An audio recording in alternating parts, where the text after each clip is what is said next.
I'm going on vacation. So I have this super cute little summer hat. How cute is that? And I have my sunglasses. I was trying to find my favorite sunglasses and I think they might be in the car. But anyway, I'm so ready for a week at the beach. I have books ready to read. I have my games and I'm going to be writing and plotting. And I always feel like no matter what, I always think that I'm going to do a lot more in a week on vacation than I actually can. But I want to take everything just in case. So we are going to just chat about Project 180 and what my expectations are, what I'm hoping to do during this trip to sort of get myself in the right mindset for changing my life and bringing and inviting more joy and fun and play into my life.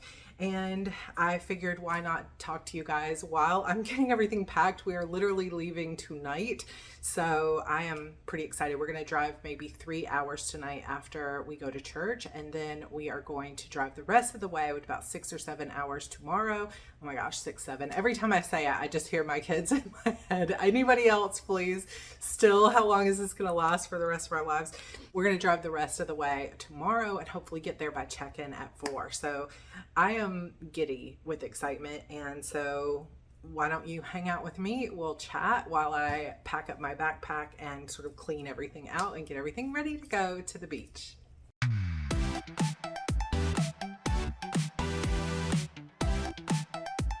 This is the backpack. It is a Poppies and Peonies backpack. I can't remember. I'll post on the screen which one it is. It's huge. It's like the commuter, I think. It has a trolley section in the back, a secret little compartment. Then you've got a huge laptop sleeve. I'll show you my huge laptop that fits in it. It's this nice sort of peachy pink color in the center. You've got a bottle pocket and then multiple pockets on the interior. You've got a pocket on the side. Sorry, you can hear the Roomba over there. 2 pockets, and then you've got this huge, massive pocket in the front that fits like 1,000 pens or whatever you want. So I have just pulled everything out of my backpack. And it's like this huge mess. I am surrounded by all the things that I'm going to pack with me. And I also have these little buckets. I love when we go on vacation to surprise the kids with something like at their spot in the car, especially if we have like a 9 or 10 hour road trip.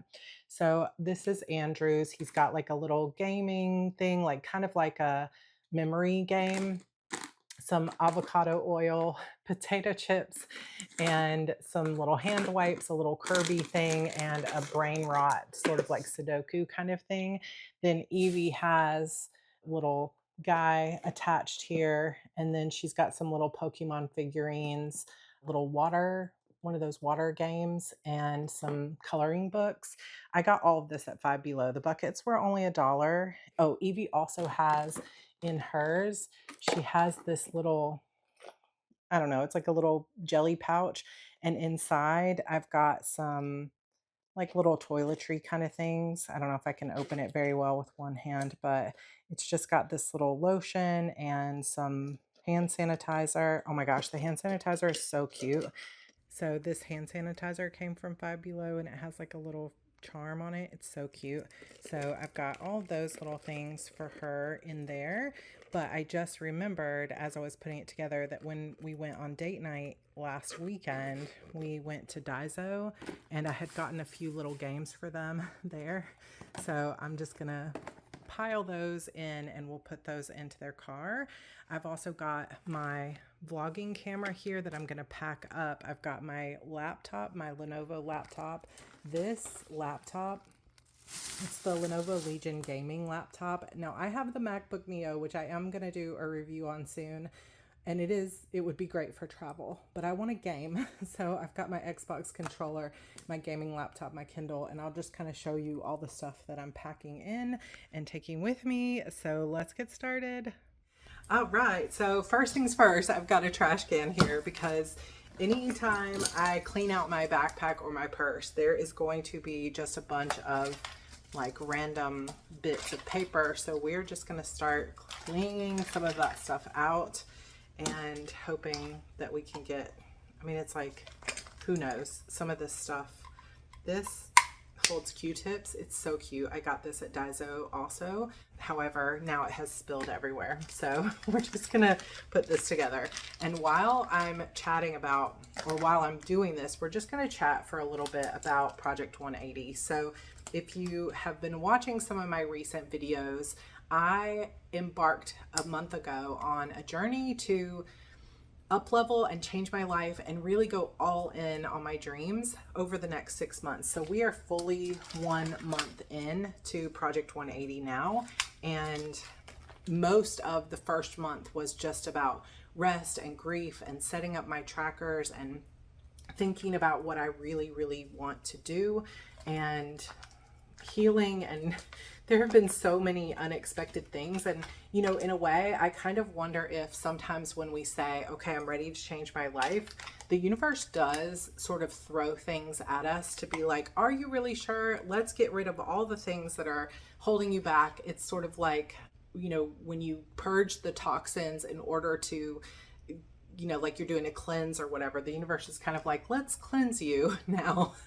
And so that's sort of what happened to me. So I got COVID literally the day that I started this 6-month journey. And I feel like that was no accident or coincidence. It's more like providence of the Lord saying, let there be rest. You need rest. And that's one of the things that I have not done enough of over the past few years, really and truly, is allow myself to rest. And it's sort of a double-edged sword because I feel like I'm just naturally a person who likes to go and achieve and do and be busy and be lit up by the things that I'm doing. However, burnout starts to come in not when I'm just busy, but when I am busy doing things that drain me rather than allowing myself to do the things that really light me up.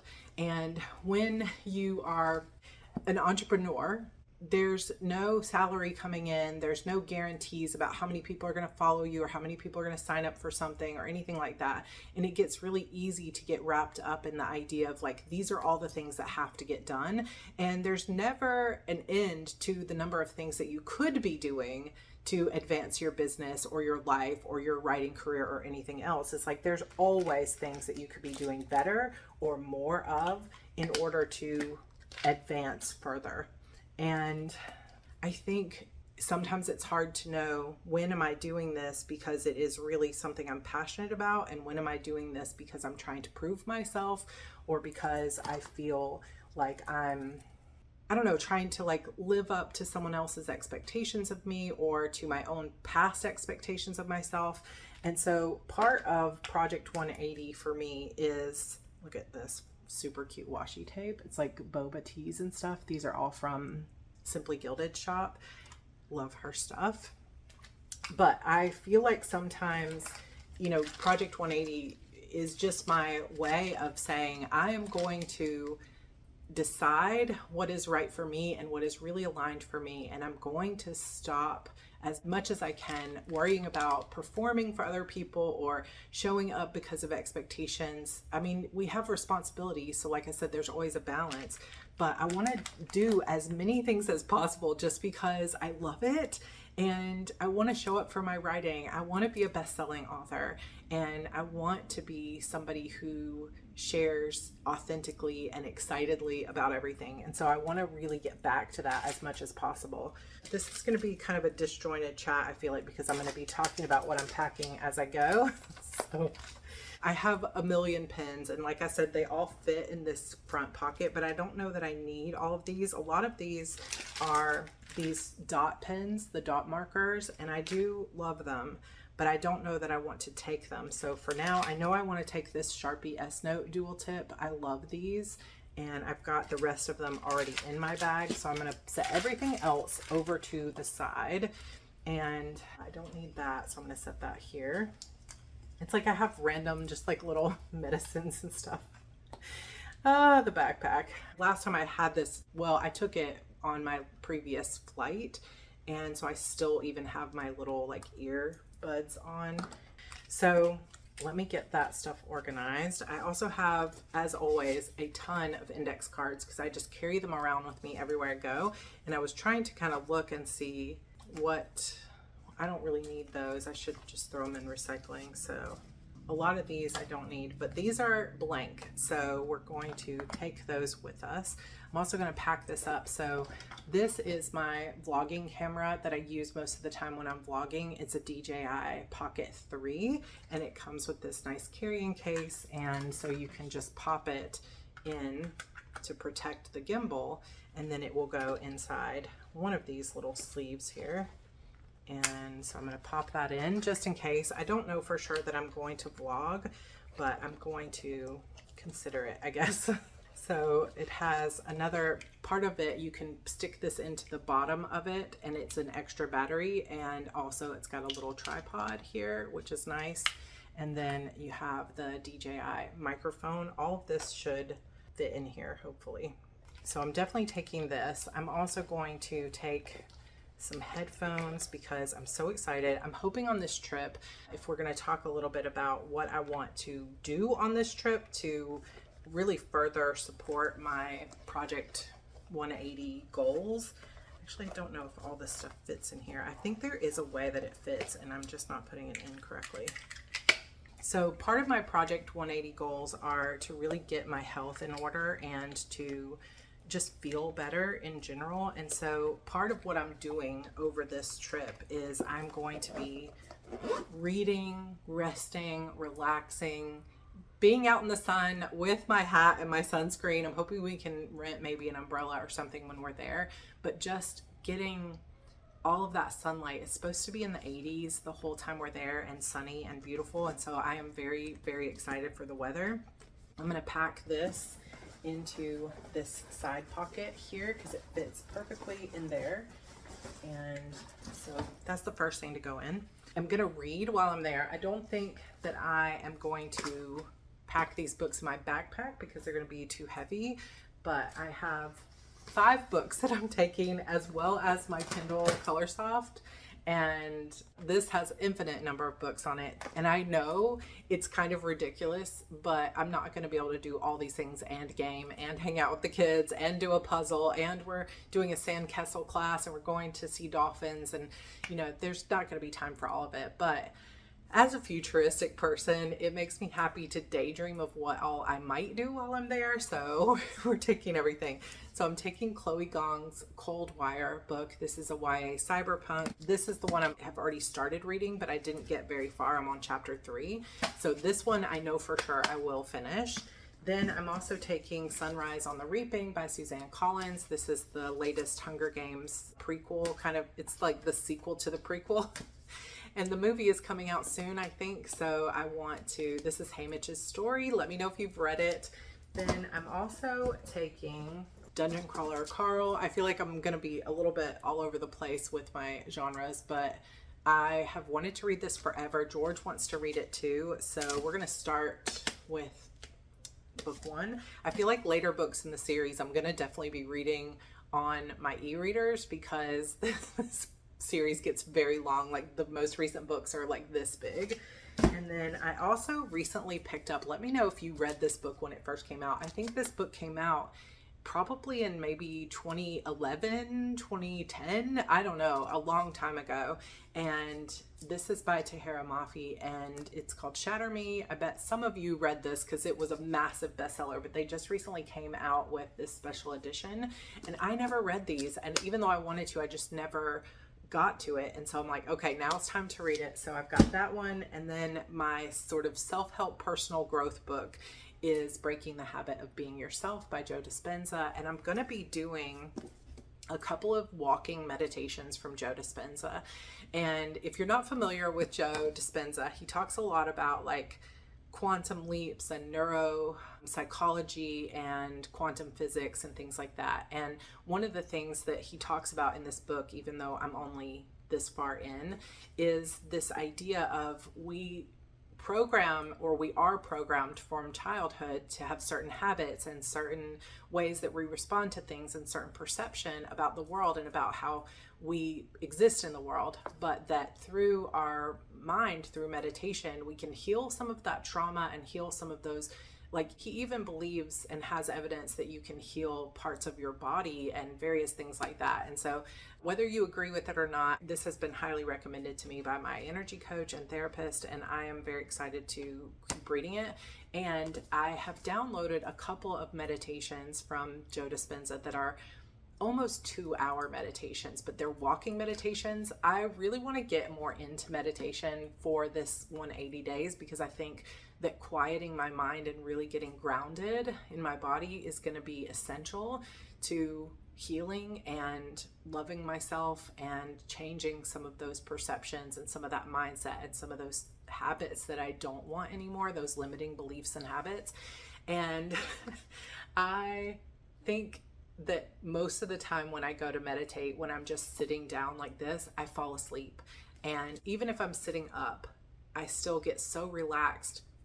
I don't know if it's resistance or if it's just I haven't trained myself, or I'm just always tired, but I have a really hard time with them. So I'm going to start with walking meditations where I can actually be walking, and I know I'm not going to fall asleep while I'm walking. And I actually did one of them that was like stepping into your future self, which of course, as a futuristic person who is always daydreaming about the future, this really jived with me. And I did it on the beach in April when I went to speak at the Florida Star Writers Conference, and it was transformational. And I'm so excited to do it again on the beach.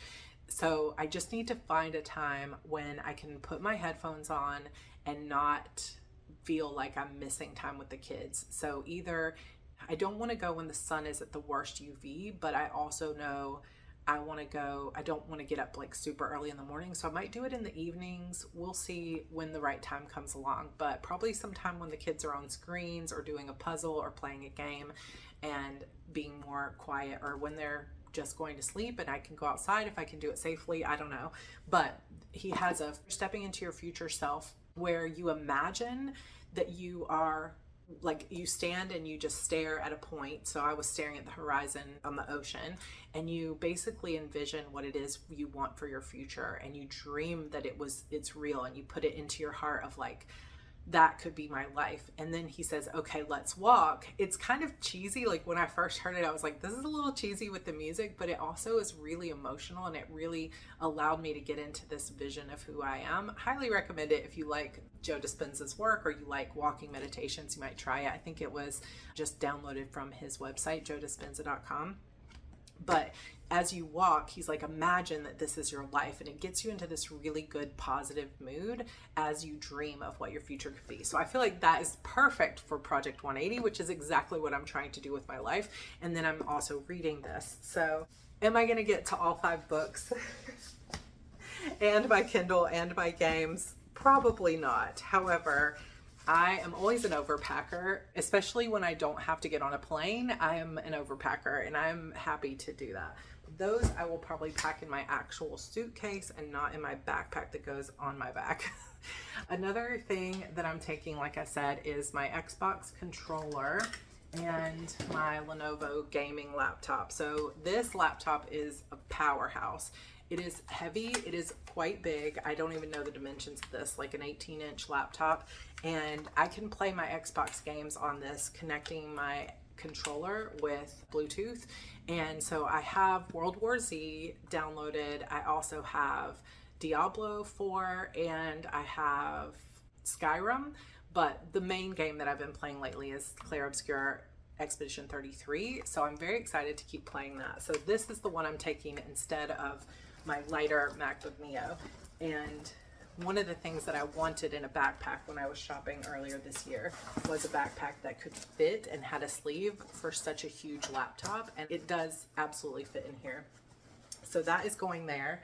Of course, with a gaming laptop, you always have like a brick of a power source, and I'm gonna try to fit this in my bag as well because I want to try to carry everything. We're stopping at a hotel tonight near Austin, and so I think that we'll probably game as a family for a little while. Like sometimes we play Minecraft. I do have Minecraft on here as well. We have like a family server, so we might play Minecraft, but I also might get a little bit of time to play my game. So it's all going in here, and I'm just putting these in the front pockets so that those cords are kind of organized. And then I will take my controller and put it in the back pocket, and now it's still got a lot of space. This bag has so much room to it. I am taking my Kindle, so I'm going to put that in this other pocket over here. And then another thing, I'm taking my plotting stuff because I'm hoping to write, and then I'm going to also take this Alpha Smart. So if I decide that I want to go down to the hotel coffee shop, or even to go by like in the cabana by the pool while the kids are in the pool, I might do some writing outside. And I don't want to take my gaming laptop by the pool, and I don't want to also take my MacBook Neo. So I'm taking this instead, and I'm very much in the drafting phase of A Throne of Thorns still, and not going to allow myself to be really depressed about the fact that I had hoped to finish that book in April. Just with everything that was going on, life threw me for a loop. So we didn't quite get there, but this is the Free Write Alpha, and it has a little kickstand, so it will go up a little bit. I did replace some of the keys, the space bar, and some of the side keys are harder to replace because it's not a common size. So some of these, like these white keys, are the same ones that came on the device, and then I just replaced the rest with any keycaps from Amazon that I grabbed, and they're so cute. And this actually just can connect to the internet, so I can use it on my phone, or I can not connect it and just connect it when I get back to the room. But that's going to go back in the laptop area with the laptop. Then I have this cute little Rilakkuma folder that I keep a lot of my stuff in. It's like open on one side. And so I am going to be plotting the next episode. So I have like the first act is complete, but I'm working on finishing the next part. But as I start building to the end of this book, I'm realizing that I really need to know what happens in the next book, because this was originally, I thought it might be 5 books, but now I'm thinking it's going to be a trilogy. And if that is the case, then this second book has to set up everything for the finale. And so I'm kind of plotting both books at the same time.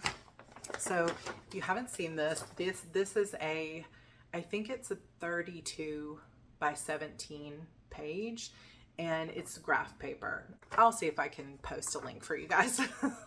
But I used to use graph paper that was half this size. So this is like 11 by 16, I think. And so this one is 32 by 11 or something like that. 22 by, you guys, just ignore me. I have no idea. I don't know what size it is. Don't ask me about math. But I love using these pages because I can put some inspiration photos. I can have act 1, 2, 3, and 4, and then some side stuff, as well as my character journey over here. And it's just amazing to get that eagle eye view of what's going on in the plot. So this was my rewrite notes for A Mirror of Shadows. I have already completed one of these for A Throne of Thorns, but now I'm doing a new one. So inside this Rilakkuma folder, I just have some sheets that are folded that are not used yet. I also have these label stickers that are in different colors because I have multiple POV, so color coding is important for me. Then I also have some notes in here, just notes on things to remember about the story and other things like that. So instead of taking my really big like notebook, I'm just taking this. And so that's going to slide here on the inside in the pocket. Another thing that I am taking, well, I guess I should say, since we're on the subject of the plotting, this is my current plotting brainstorm notebook, and it is a Chic Sparrow B6 cover with, on the inside, I have a B6 Stalogy notebook. And so I have been keeping all of my brainstorming for the story in here. So this is a place that I can journal about the story. I can write up different character arcs and scenes that I know are going to happen. I also use my index cards for that sometimes. And then on the bigger sheet, I can put what I actually think each of the scenes are going to be. And this brings me so much joy, and I cannot wait to actually sit down like by the pool and just work on this, or to sit outside. There's going to be a balcony that you can see the ocean, and I'm so excited to just sit out there if it's not too windy and be plotting. So that's going to be really fun. Another Daiso purchase recently is this little puffy sleeve. This is so perfect. I had been looking for something that would fit my main journal.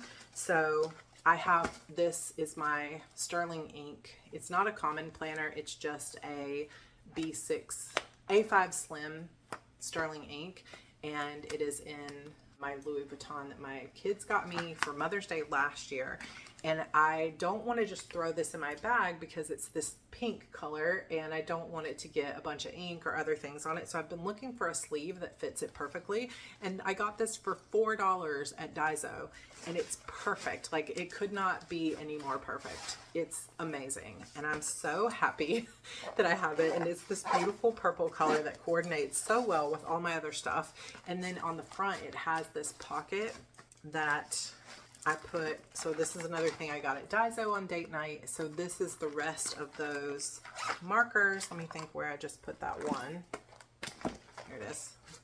So it has all the rest of the Sharpie markers and some other highlighters in there, as well as it has a few transparent sticky notes. And I'm actually going to throw this pink one in there too. And it's just got cinnamon roll and the Hello Kitty gang, or it's just cinnamon roll. This one's just cinnamon roll on the front, and it fits perfectly inside the pocket here. And then I have some stickers as well. So that is going in this bag. And one of the things about this bag is it's so tall that it can be filled this way but still have a lot of upper space. So I know I take a lot of stationery stuff, but I do want to take my Project 180. It would kind of fit in there, but I think I'm going to put that in my suitcase also. And in here, I'm going to put my headphones. So I have the Sony, they're like WH-1600, something like that. So those will fit on top here. Another thing that I am taking that is part of my packing is this Plans Stony Clover Lane. It's like the large pouch, and this is fully packed. I have so much stuff in here. I might do a short and tell you guys what's all in this pouch, but this is also not going to fit, I don't think. So it's going to start getting too heavy to put it in there. So that's going to go. So instead, when I bought the Poppies and Peonies, I also bought this little pouch that is from the same brand. So I'm going to pull some of the stuff out of it that was in there, and I'm just going to put some of the little things that I like to have. So this is some of my just like ibuprofen and other things like that that stay. So that's going to go in the bag. I am going to also take my computer glasses. I use a different set of glasses when I'm driving versus when I'm at the computer. So I've got the computer glasses in here. I'm going to take a little set of earbuds in case that is more comfortable to take down to the beach than my big headphones. I've got some prescription meds that I want to take. I have a little screen cleaner here and some lipstick and some mints. And let's see what else. I guess I'm going to see if I can fit my sunglasses in here, although I don't have a case for those, so they're going to sit on top and hopefully not get scratched. And I kind of feel like that might be everything I need. I have my car keys, but those are actually going to go in this bag. So, oh, you know what? I actually might put my Kindle in here. So this is a Hello Cleo bag. It's basically a Kindle bag, and you can get these long straps, and I put all my little enamel pins and things on them. And then I like putting little doodads and other things that hang from the side. So I have this little balloon dog and a Kirby, and I have this Hello Kitty La Vidriola. My keys will go in here. I also have some cash and my wallet. It has 3 separate spaces, and the third space has this, well, they all have this nice cloth on it, but it perfectly fits the Kindle. So you can just put it right in here. And I think I'm going to take that in the car with me so that if I want to read while we're in the car, I can have that. But otherwise, I think I'm pretty well good to go. So I'm just going to pack this up, and it will just pop right on top. And then this bag is going to be heavy. There's no doubt about it. Just having the laptop alone makes it heavy. But oh gosh, it does finally zip, and I can still put a water bottle out on the back side. So I am fully packed to go. Thank you for getting ready with me for that. I do need to clean up my space because one of the things that I was talking about in my previous video is we have been working to do a base clean of the house, which is basically just cleaning up anything that you can see. So not inside drawers or inside closets, but just a base level clean, cleaning the floors, cleaning the surfaces, decluttering the main surfaces. Closets and things like that we will deal with when we get back. But so often when we leave for vacation, we come back and everything's a wreck, from pulling things out of backpacks and packing things really fast, or packing up a bunch of clothes and pulling things out of the closet. And I said, this time we're not going to do that, because when I get back, I want to jump straight into Project 180's routines. And so that's the next part of my game board. If you didn't watch my most recent video, I showed my Notion setup and talk about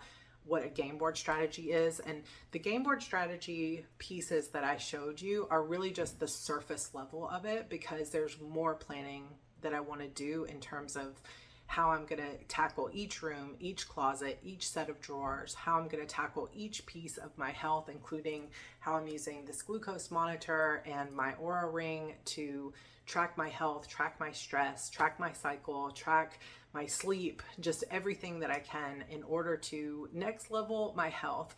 So the only other thing that I wanted to talk about before we go, I hope this has been fun. It's just like, let's hang out for a little while and be chatty. But I wanted to talk about, where do I really want to be by the end of this 180 days? Like, what is the vision for how I see my life looking by the time I hit the very end of October? So for me, I started the 180 days May 1st. And so it felt like Providence, because I will end on October 28th. October 29th is the 16-year anniversary since I published my very first book, which was not Bitter Demons, although this one came out in February the year after. It was called Beautiful Demons. And that moment of pressing publish on my first book, in a time when a lot of people were not self-publishing and it wasn't a proven path yet, and a lot of people thought it was a bad idea, was really one of the most true to myself, authentic things I ever did, because I was not worried at all about what other people were going to think. I was purely confident that this was the path for me. And it didn't matter if people thought I was stupid and people thought I was ruining my career or I was going down the wrong path. And I had all kinds of people telling me things like that, like, no agent will ever touch you. You'll never get in bookstores. You'll never sell any books. How will you know you're any good if you didn't have an agent to tell you were good enough? Like, I had all those things said to me, because at the time it was a risky endeavor, or it felt that way to a lot of people, because it just wasn't a proven path. But I knew deep in my heart, this is the path for me. It was almost like my whole life lit up when I started thinking about it. I had the word believe tattooed on my wrist, and I thought, I don't know what the future holds, but I believe this is the right path for me. And I feel it in my intuition, and I feel it in my body that this is who I was meant to be. And it was one of the most empowering, sovereign is my word of the year. It was one of the most sovereign, just true to myself things that I could have ever done. And of course, it led to some of the most incredible blessings of my life. I've sold over 1 million books. I've gotten to know people all over the world. I have reached people with my stories. I have, I wouldn't have this YouTube channel if it wasn't for that career, and have been able to create courses and teach people and speak all over the world. And so many amazing blessings. This house, even my family and the lives that we live, is just, none of it would be there in this way if it hadn't been for that decision. And I think that over time, it gets easy to let the external things and the things that people say, or the things that you see other people doing, begin to, like, the logic of it, begin to lead your path and make you say, well, that's not logical. A lot of people are saying that's a scary path. I shouldn't do that. And to kind of, not necessarily, I don't want to use such harsh terminology as like betray ourselves. However, sometimes our intuition will say, or our hearts will say, this is what I want. And everyone else will say, well, that's stupid. You shouldn't want that, or you could never have that, or that doesn't happen for people like you, or whatever the negative feeling there might be. And it might come out of love, and it might come out of logic, and it might come out of what seems to be true. However, I'm a person who believes in magical things, and I have seen so many magical things come in my life. And when I follow my heart and do what is totally true to me, things always work out for the best. It doesn't mean things are going to be easy, but it always works out for the best. And I think I have gotten away from that over the last, I don't know how many years, because I got scared and I got just afraid to truly trust and be myself. And the biggest core of Project 180 is me getting back to the most authentic, magical version of myself, where I listen to people, I take things into account, I learn and I pay attention, and I'm conscientious and intentional. But at its heart, I believe in myself, and I know when to trust the magic, whether it's logical or not. And I follow the thing that feels most aligned for me and the thing that feels most exciting for me, and trust that in the case of my books and in the case of starting a YouTube channel, I know I've talked about this before, is I had a very dear friend and a couple of people who told me, don't talk about planners. If you're going to get on there, you need to talk only about like top 10 tips for this. And there would probably be people that think having a bunch of different things that you talk about on this channel, or whatever, is not the most logical straightway path. And maybe, sure, there are people who follow more of those straightway paths and have hundreds of thousands of subscribers, but this is what makes me happy, and this is what draws the right people to my content, is the things that I talk about authentically. And it's not about having the most possible subscribers. It's about having the most authentic and true representation so that you can reach the people that were meant to hear what you have to say. And I think that is part of what gets twisted around with publishing too, is it's so easy to look and say, well, this is what's selling. And again, I'm not saying, it's nuanced. I'm not saying that you shouldn't look at what's selling or that following a trend isn't the right path for you. But I think that each of us have an inner knowing about the things that we most want to say as authors, or the stories we most want to tell. And the place that, like, for some people, the marketing is the fun part. Chasing the trend is the fun part. Like, I had a good friend who was like, I don't really care what genre I'm writing. As long as it's romance, I'm happy and I'm in love with it. And that is great. That was her path. For me, I can't ever say that I don't care what I'm writing. And I also can't ever say I want to write this one genre and this one thing only. I need to be able to write multiple genres. And it's not always the most lucrative path or the widest path to success, but it's my path. And when I follow that, the right things come to me.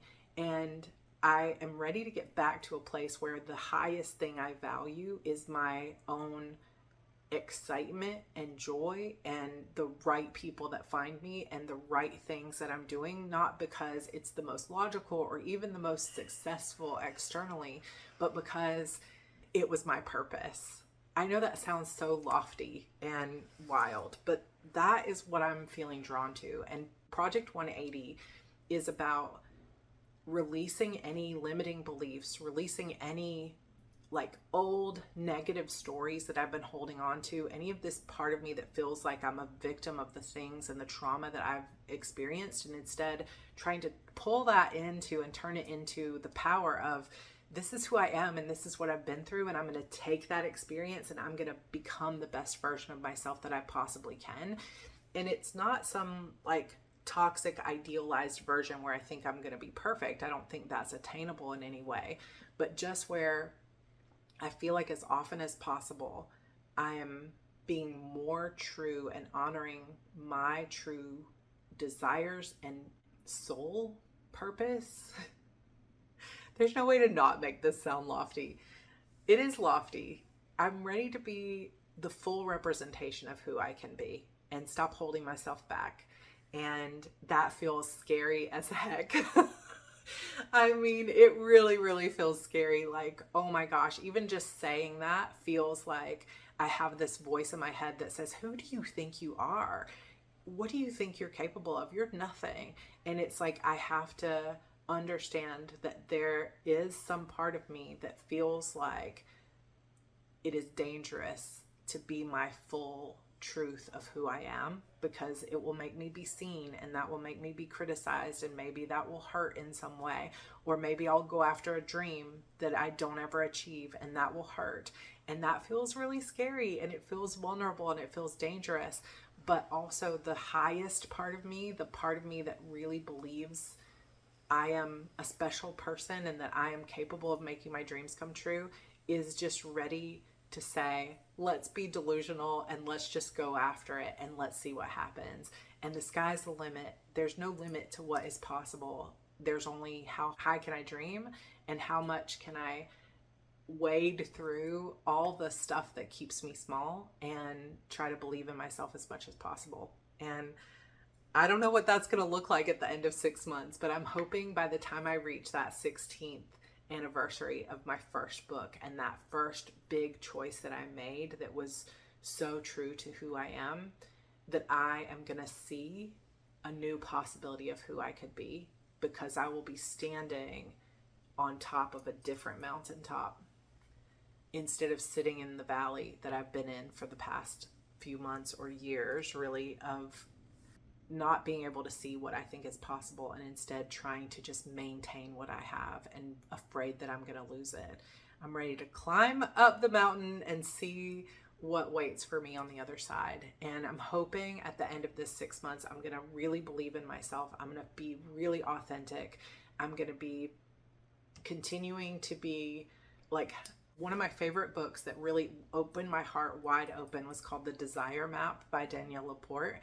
And in it, she talks about big open heart, or an open heart, but a big fence around it, in a way of be vulnerable, be your full open heart, but set those boundaries around yourself so that you can't be hurt by the people that don't deserve to be a part of your energy.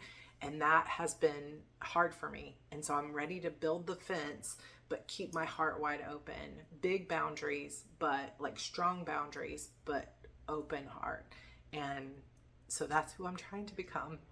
And part of it starts with this trip to the beach. We're going to take all our fun things. We're going to enjoy our time as a family after this period of grief, and hopefully just have some time to rest and recover and love each other. And, you know, there's one thing about losing someone in your family and having that experience with death, is that it makes you realize that life on this earth is not completely infinite. We do have a day when we won't be around anymore. And I, for one, am tired of allowing myself to play small and not be as fully joyful and true to myself.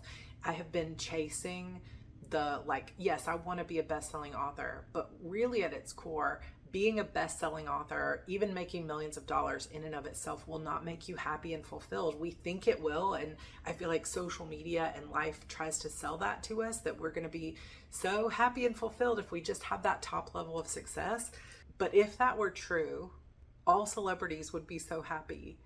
All bestsellers would be perfect, happy people. And we know that isn't true. We know that celebrities struggle with drug addiction and mental health issues and confidence issues and all kinds of things. Joy is not always a guarantee just because you became super famous and rich, right?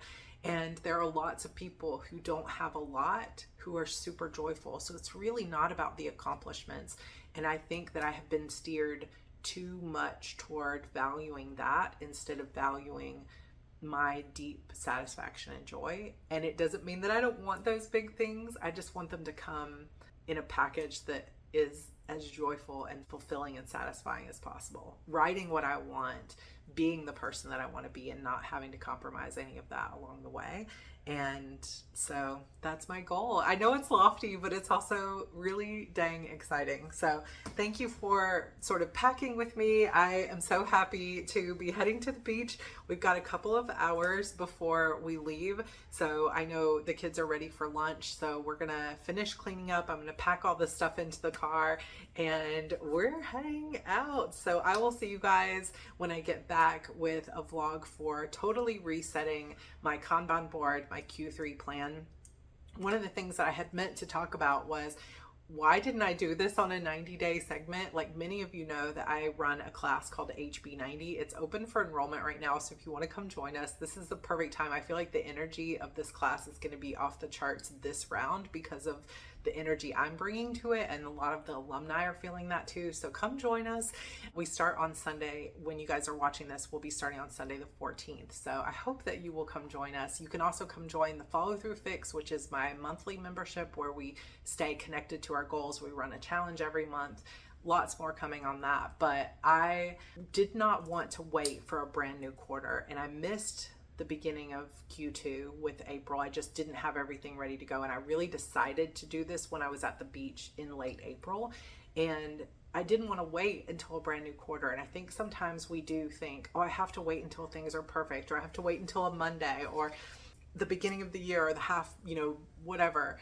But you can really start at any time. So pick your 180-day starting time, get your mind ready to make those shifts, and then start at any time.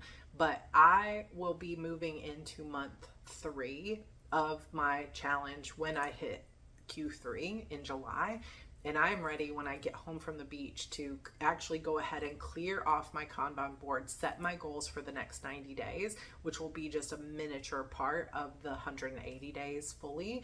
And it's really going to be, I think, the most transformative quarter is going to be Q3 for me. And then Q4 will just have that 1 month before my 180 days are over. And I'm just feeling like I'm so ready to plan that and see it through. So I'll be doing that when I get home, and starting some of my writing routines and some of my health routines, deep cleaning, and, just really getting that meditation going and everything else. So I can't wait to share that with you guys. Thanks for hanging out with me as I packed up my backpack and got ready for my trip.